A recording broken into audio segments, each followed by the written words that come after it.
এটি কি প্লাস্টিক? কি মনে হচ্ছে কি বলেন তো ভাইয়া?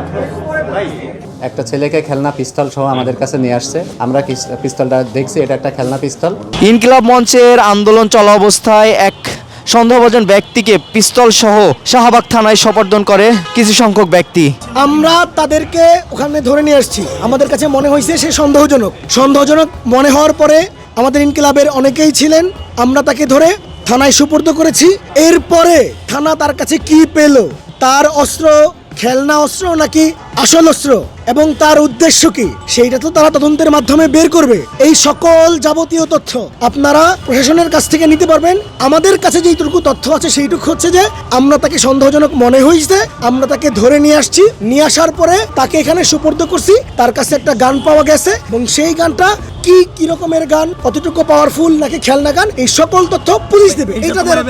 একটা ছেলেকে খেলনা পিস্তল সহ আমাদের কাছে নিয়ে আসছে। আমরা পিস্তলটা দেখছি, এটা একটা খেলনা পিস্তল। তার নাম আরাফাত জামান, বাড়ি জিগাতলা এবং গ্রামের বাড়ি নামদাইল, ময়মনসিংহ। তার কাছে একটা পিস্তল জিজ্ঞাসা করছি আমরা তাকে। সে বলে যে আমি তার মুখ থেকে যেটা হয়েছে প্রাথমিক তদন্তে, যে আমি এটা নিয়ে বাসায় এম করতেছিলাম। তখন হাদি ভাই একজন ভালো মানুষ, ওনার ওখানে যাওয়া কর্তব্য, সেখানে অনেক জনসংখ্যা হইলে এটা আরো ভালো হবে। এই কারণে আমি মনের ভুলে আমার এই খেলনা পিস্তলটা নিয়ে আমি এখানে চলে আসছি। তা আমরা এটা তদন্ত করে দেখতেছি, তদন্ত করে হয়তো অন্য কিছু পাইলে সেটা আরো বিস্তারিত আপনাদের পরে জানাবো। উনি খেলনা পিস্তল নিয়ে বাসায় বসে ওই যে রাবার দিয়ে এম করতেছিল। এম করতে করতে ওই সময় যখন দেখছে তখন চলে আসছে। এম বলতে যে বাচ্চারা যেটা ই করে না, ফুটাই, ওইভাবে ফুটাচ্ছিল। এখন এটা আমরা তদন্ত করে দেখি, তারপরে আমরা বিস্তারিত পরে বলতে পারবো। যেটাই থাকুক সেটা আমরা জিজ্ঞাসাবাদ করি, তদন্ত করি, বিস্তারিত আমরা আরো তথ্য নিই, হয়তো বিস্তারিত পরে বলতে পারবো। এখন ওনাকে জিজ্ঞাসাবাদ করছি, উনি যেটা জানাইছে যে তার বাবা সূর্য সেন হলের 1983-84 সালে সূর্য সেন হলের সভাপতি ছিল ছাত্র দলে।